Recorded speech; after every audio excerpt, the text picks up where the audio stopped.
We're out of closed session at 6:35, no reportable action.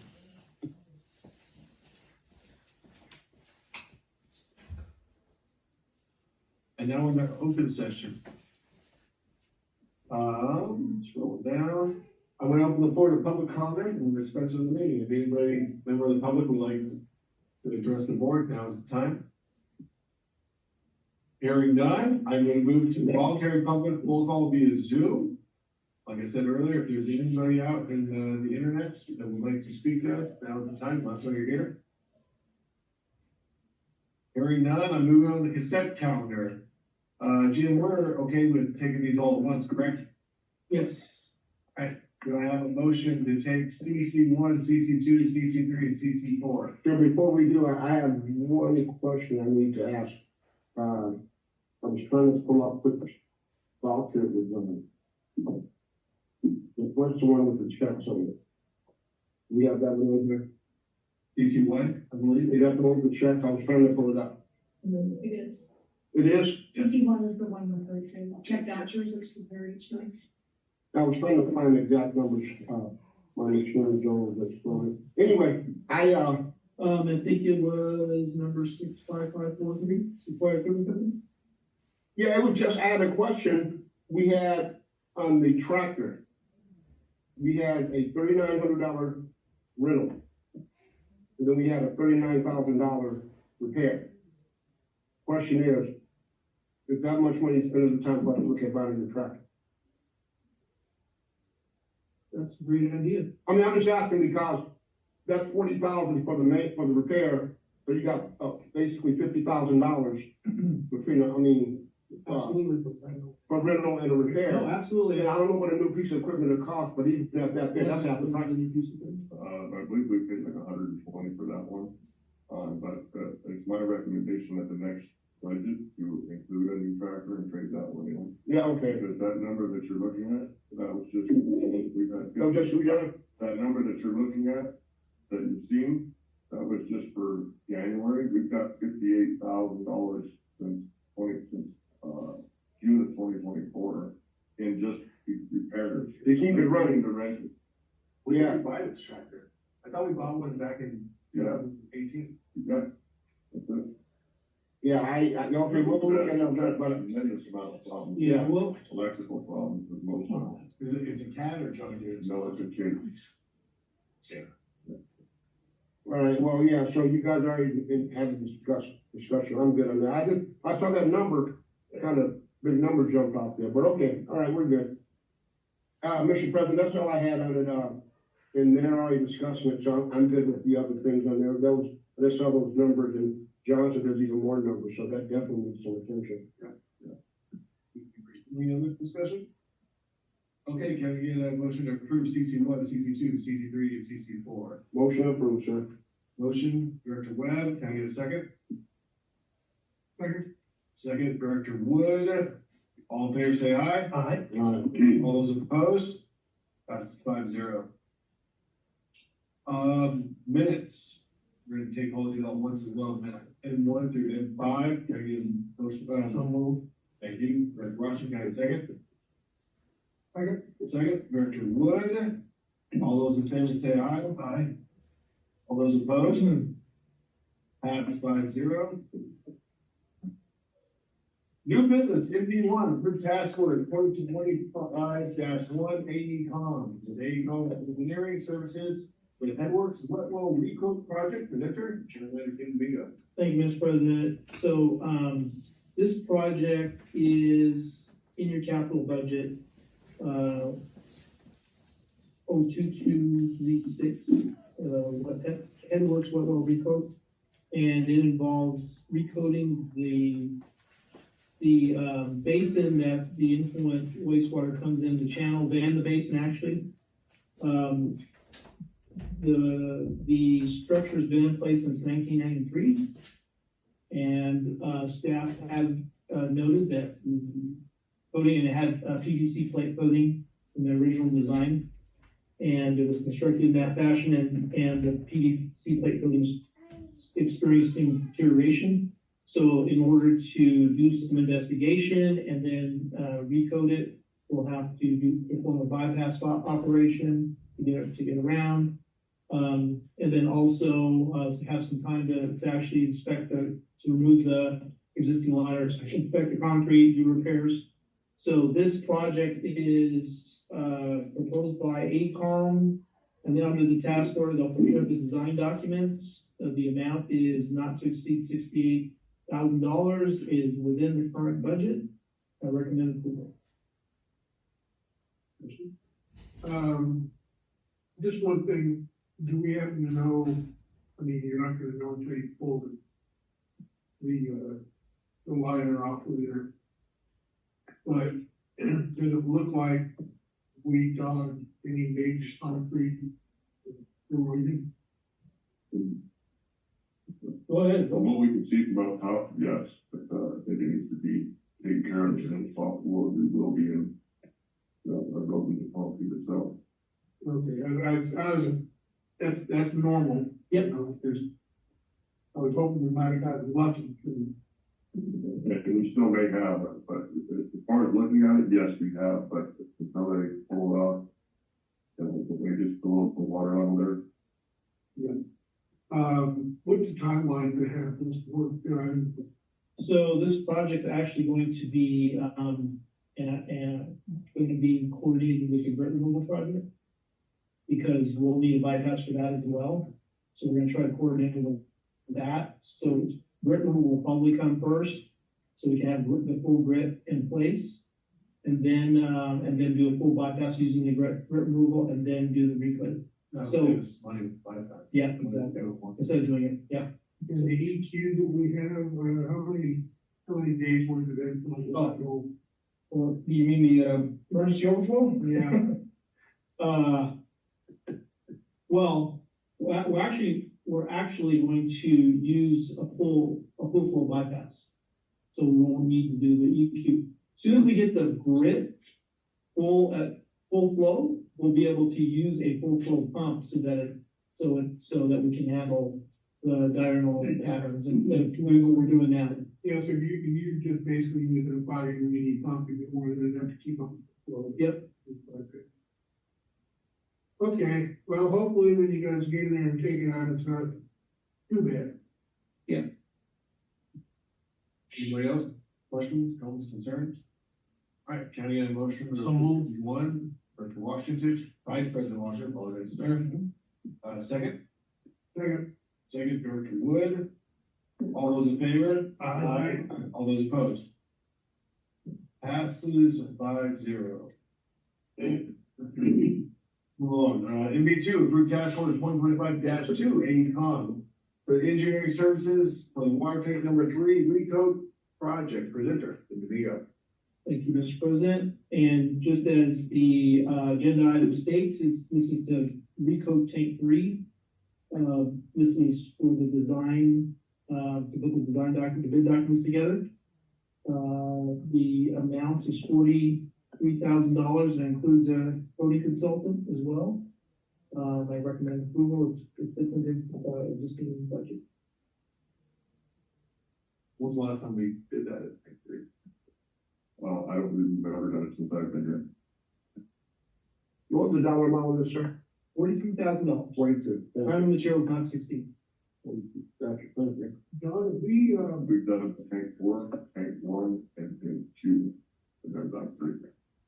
have we been, focusing on testing on these tanks to see if basically they started out 4-inch thick, I believe? So when we did the previous tanks, yes, but we haven't done it on tank 3. We've done nothing except for feed and spec on tank 3. Is it still pretty good? There's still good Yeah. integrity? Yeah.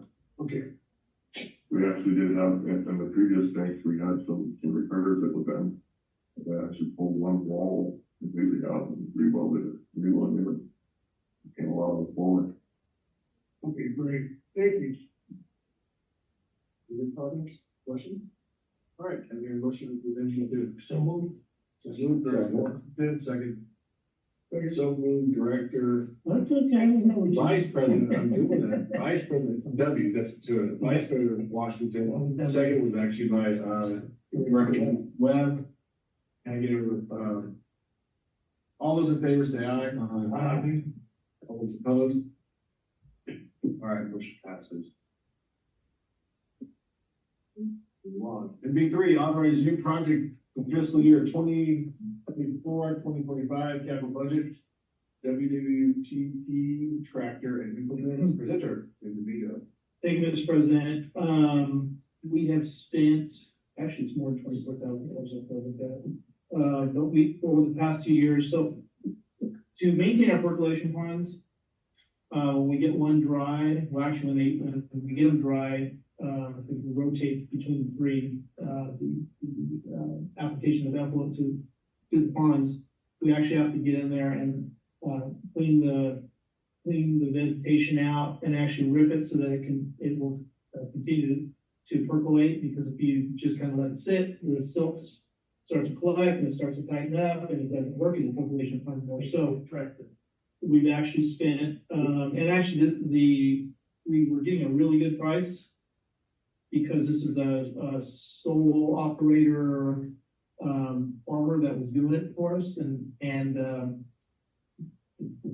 he's no longer gonna be doing it. So we're looking at even more of a cost probably if we need when we need to do it in the future. So staff looked at obtaining a tractor and implements to do it in-house. And we were asking for some, number one, to establish a capital project in the sewer fund for entitled wastewater treatment plant tractor and implements, and then do some budget adjustments on the other capital projects as I've listed in the table in the staff report, so that the project's funded without adding additional costs. Is this like a front end loader, or this is in like backhoe style? No, it's one of those big double-wheel tractors that hauls a big, ripper behind it. And there's other implements that were also included in that pricing. And is this like a source well, or are we doing better bid or buying it? Is that what we're doing? We are leaving our options open. Like a new case. Any questions? Do we oppose? Motion passes 5-0. All right. You really wanna mess up Sherry, just say Director Chevy made the motion. Need a second. I move for clarification. He's running the show. All right. Director's reports, comments, and future agenda items. Director Byron Glenn, do you have anything? I confess, I didn't go to the ABAC meeting last night, and I understand it was a good turnout, lots of questions about, what's going on with the plumbing system between here and Northern California. I went to the, Wilson High girls and boys basketball games instead, and they won, both games, the girls won and the boys won. And in fact, the girls, are the league title this year. And of course, last year they won CIF. And looks like they're maybe got another shot at it for, repeat. Very much. Director Wood, do you have anything? Yeah, I got an agenda item and a report. I guess I'll start with the agenda item first with that. I'd like to see, for our next agenda, without going into too much detail, but an item that I believe that our government affairs committee can take under their belt, and that is to set up a coalition of some sort between the RCSD board, the Southern Curry Unified School District board, and the RMAC board, for working together. I'll have more details for this discussion on our next one, but I'd like to see that on the agenda for discussion. And I'd also like to see it on the agenda for discussion, would be, another proposal of, working with the school district in regards to, possible, finding a way to help them. I know that their desire is to reopen the United Street Park and to see what we can do to work with them on water issues. And, Which one, what is this? school district, the school district. And not us, just being able to work with the school district. So I've got some ideas I'd like to share with the board for discussion, and then wherever the board wishes to move in there, that's up to the board. I'd love to hear the conversation. The reason I talked to the superintendent, she told me she was not in the business part. Okay, So, if you got a better contact, I'd love to hear it. I will be happy to share my thoughts at the next board meeting. Awesome, appreciate that. Okay, CASA Winter Conference. I recently attended the CASA conference in Palm Springs. You know, it was a very informative conference and was well attended from water and sanitation agencies from all over the state. The theme of the conference was the times they are changing. And true to their theme, it was an appropriate time because times are changing. The main focus of this conference were on biosolids, PFAS, biogas, AI, assessment management, and related subjects. In 2019, at the CASA conference, PFAS and pending legislation was just beginning to emerge. But the focus at that time was PFAS in drinking water.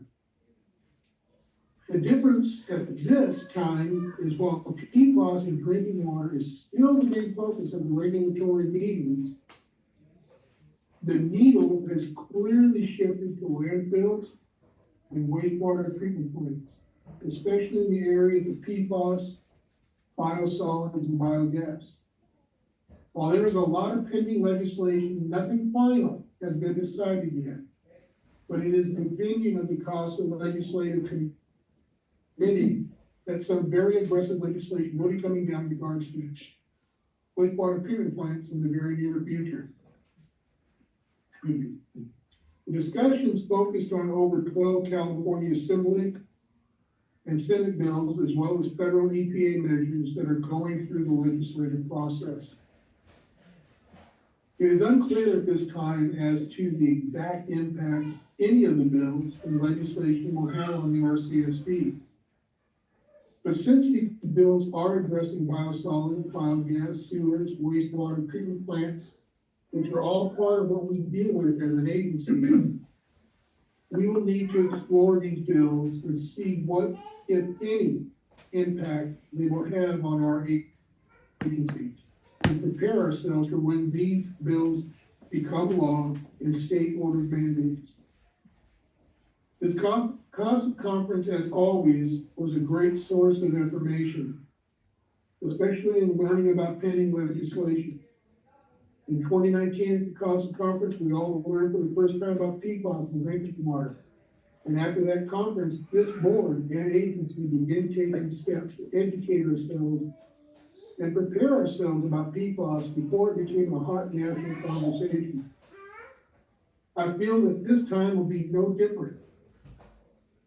That this board and agency will begin taking steps to educate ourselves and prepare ourselves about PFAS before, I feel this time will be no different that this foreign agency will use this information to educate and prepare ourselves for whatever the future brings. And even though there are no immediate needs or issues as it relates to PFAS, it is important to us to maintain our partnerships with CASA and ACWA as they do the heavy lifting of monitoring and influencing legislation as it relates to these issues, both for water and wastewater. Thank you, submitted by Greg Wood. And I wanted to add one other caveat that with AI, I shared this with Kim, and it was very interesting is that the aeration process, what controls the nitrates in the sewage treatment process, And while most Title 22 plants, they don't worry so much about the nitrate issue, they try to keep it around 10 or below 10, or even a little above 10. And they can make an adjustments in the, with the PACs and different adjustments with the process to get that number down. I know that Ryan at our plant has gotten our nitrates down at a pretty good level. But there was one gentleman from the Tapia water reclamation plant in the Santa Monica Mountains. And because it is in such a critical watershed area, they are under restrictions, the most severe restrictions for wastewater management from any other treatment plant in the country, according to them. And they have been using AI in their aeration system, and they were actually able, with AI, to making the adjustments for them to get their nitrates down to a 1, which is just unheard of. And so it just really intrigued me that AI, while new to a lot of us, I see it having a benefit, you know, at some point down the road that can help our employees get better numbers, especially in the treatment plant. You know, moving forward, you know, but I think that's years down the road, but it was kind of interesting to hear that, that AI was able to make that kind of a difference just in the effluent, coming out of their aeration system. And that's all I've got to report. Sounds familiar, Sherry? AI in small districts. Vice President Washington. Oh, okay, thank you. I got a chance to attend 3 committee meetings this past couple weeks in the area of community, government, engineering, and water conservation. So I'm hoping we can move well forward in educating our ratepayers in water efficiency, smart gadgets, and outreach. Speaking about outreach, I'd like to compliment our PR team on this month's newsletter. Very informative and enlightening to our community. Talked a little bit about fire preparedness, our position in terms of our fire hydrants, real informative. So that's outreach at its finest. That's all I have. Dr. Webb. Hi, how are you? Nice, sir. Director Wood, that's a good report, thank you, that's some good information. I know we always thought PFAS wouldn't be a big issue, but apparently it's kind of become an issue. We had a disaster prep meeting, and the GM presented us information on a document that they're working to update. We talked about some of the safety projects where the district goes and the event that we had an emergency about keeping the district running and whatnot. So I think we're well on our way to getting it done. And John, this is a shout out to your staff. We had a power outage 2 weeks ago. No power at all. That generator kicked in, and I used that as a gauge. Power came back on. I said the generator went off, I knew the power was back on. But it's kind of good to know that even though there's no electricity, the water and the sewage stuff, well, in that particular case, just the water is still available to people. So thank you very much. I know that has to be checked on a regular basis. So I'll give you guys a heads up on it. So thank you. Thank you. Yes, sir. Black Star.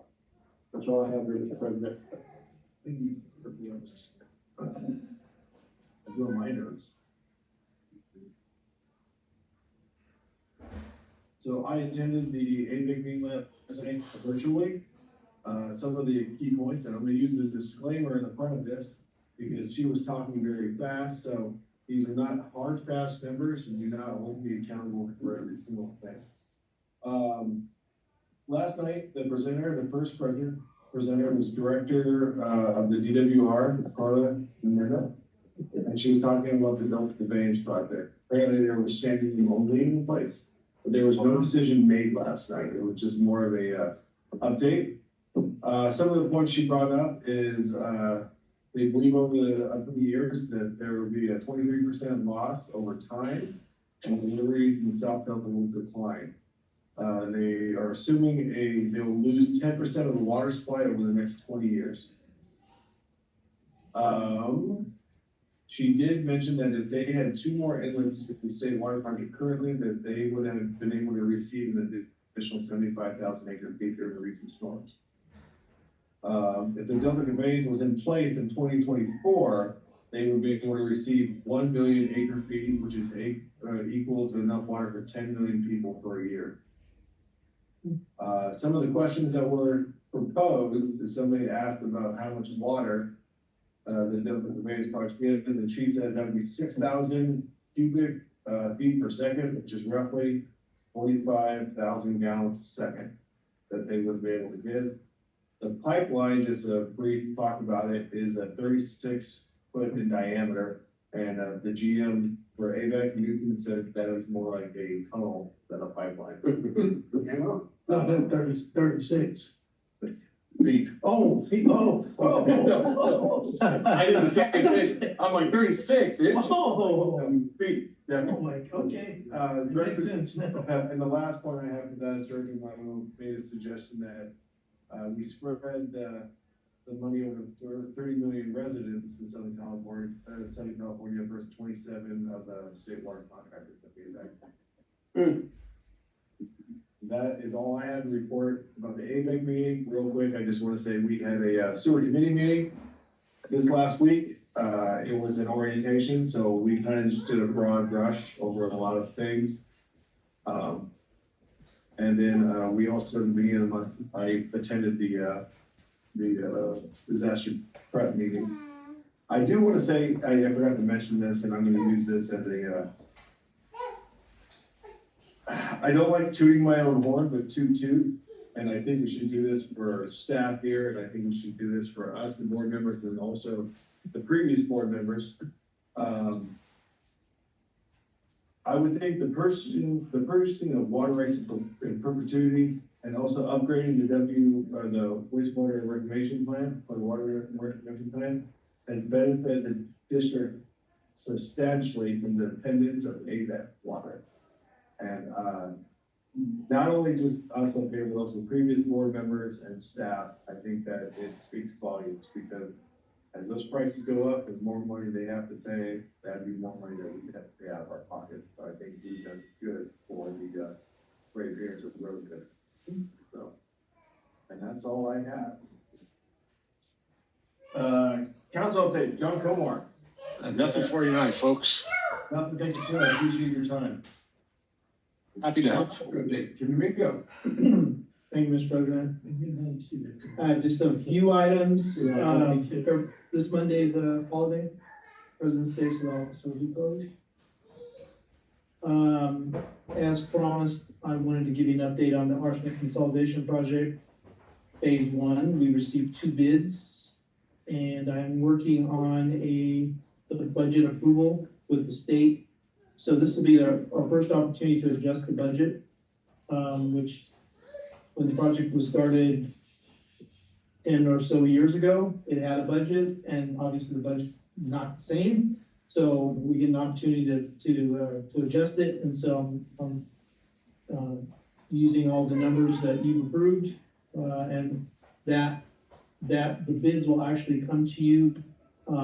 We projected March 26th to award the project and also to approve the agreement. Chiquita Canyon. Yep, latest update is Waste Connections has provided some new dates for a field trip. I want you to entertain March 18th and 19th as the dates. And if you could let me know, actually I'll send out an email individually to you. You can let me know if those dates will work. We'll try to work out the details.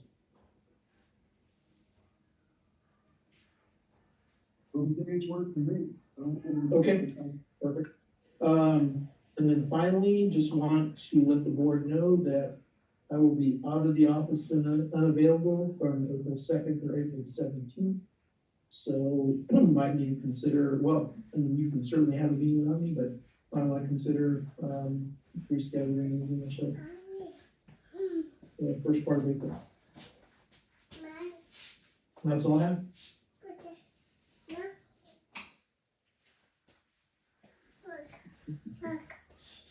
Current administration, okay, very good.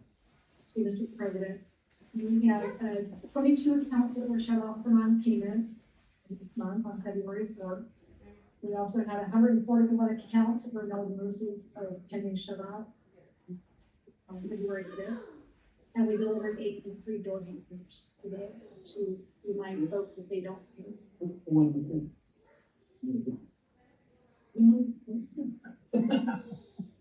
We have a part on the door hangers. Yeah. So, I'm very excited about some of the projects that we have coming up, to help improve our technology. I've shared with some of the committees about the cellular reads. So this will be impacting our meter reading. We've been using Master Meter for quite some time. We had to upgrade the laptop and software for that system. So we're still with Master Meter doing radio reads. But we were also informed by Master Meter that they now have a cellular read program as well. So we are evaluating that.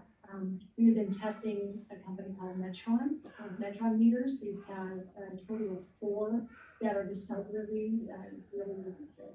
So I'm excited about seeing maybe which one we want to go with. They're very similar, but Public Works would like us to consider the Master Meter product as well. So we'll be doing that.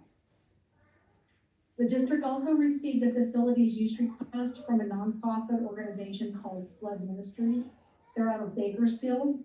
Flood exists to reach out and engage those in communities that are struggling in homelessness. And they link them to resources and services through the supportive housing process.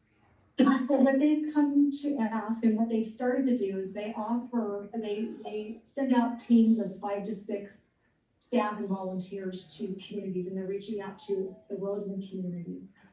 And these teams go out and seek folks that are homeless, and they would offer them to come, and the reason that they wanted to get the district involved is to offer a mobile shower service to these folks. And in addition to the mobile showers, they provide some food vouchers, information on getting a ride to the homeless shelter in Bakersfield. They let them know about what resources are available so they don't have to live on the street.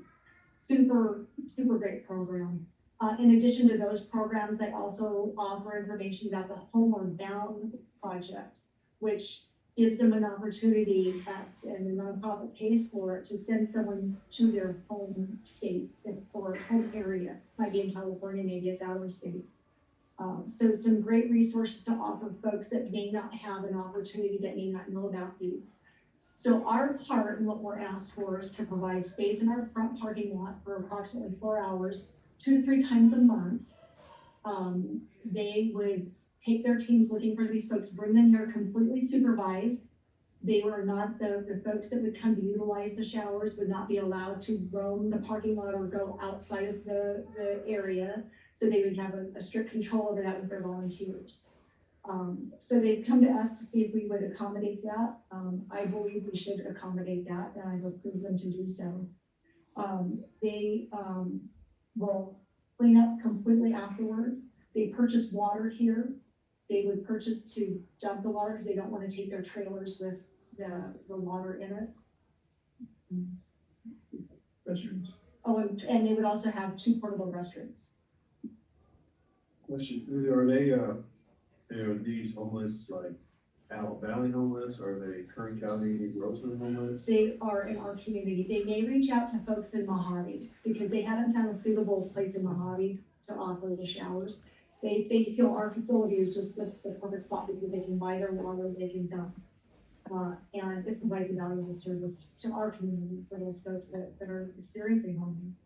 It's twice a month for, and they've done them out. Yeah, they have done this program in the Bakersfield area for 3 months. And in that time period, they've had 65 people that have taken advantage of the showers.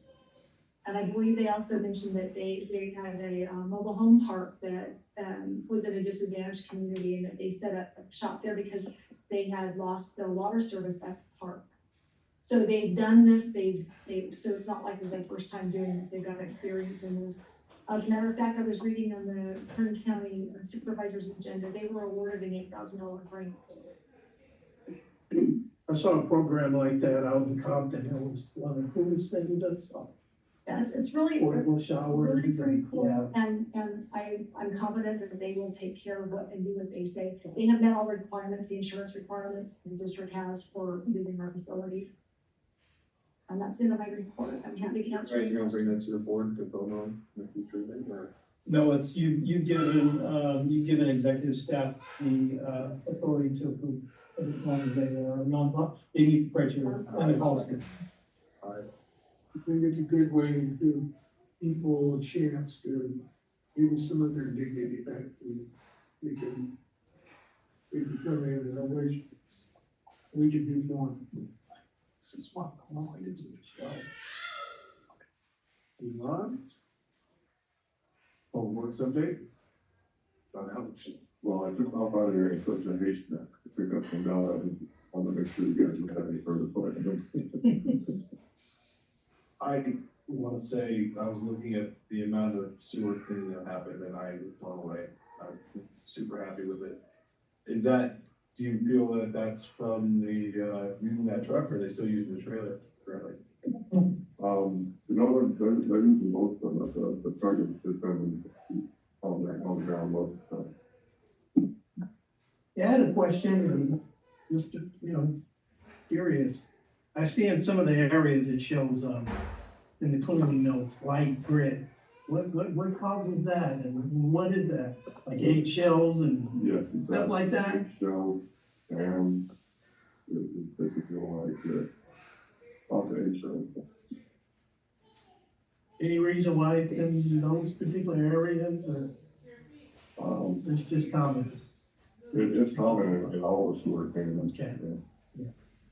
Years ago, it was, I don't know, got out there, same thing with coffee grounds, district. Dumping coffee grounds and eggshells down your garbage disposal actually is good for your system, but not really, but if it's just one of those things that, it's, a lot of people just throw their eggshells in the garbage disposal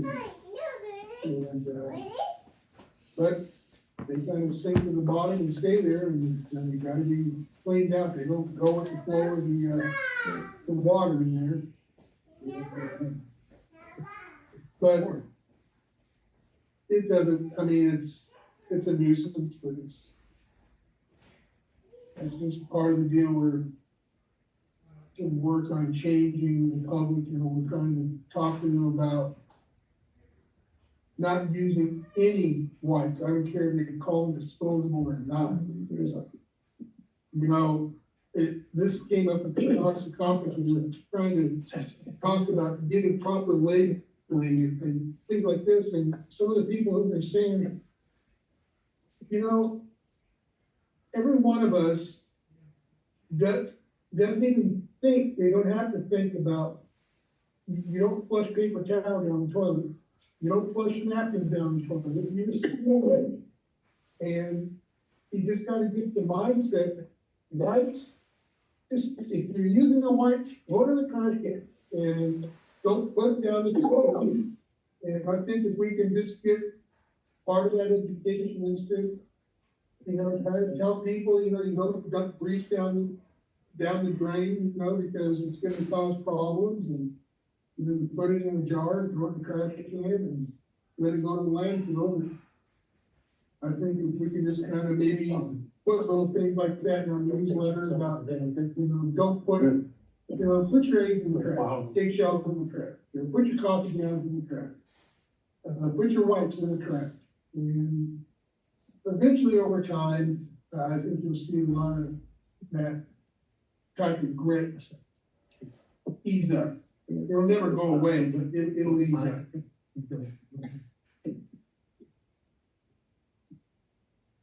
That, where you talked about doing that bar up, Was that in the new truck or the old truck? That was the old truck. Good stuff. Anybody else got any questions for John? Too cold for graffiti tagging, huh? The paint will dry. So they're obeying the application temperature range. Right, so it's too. Since I don't have to call for a motion, I'm gonna just say it's time for adjournment at 7:22 PM. Thank you, everybody.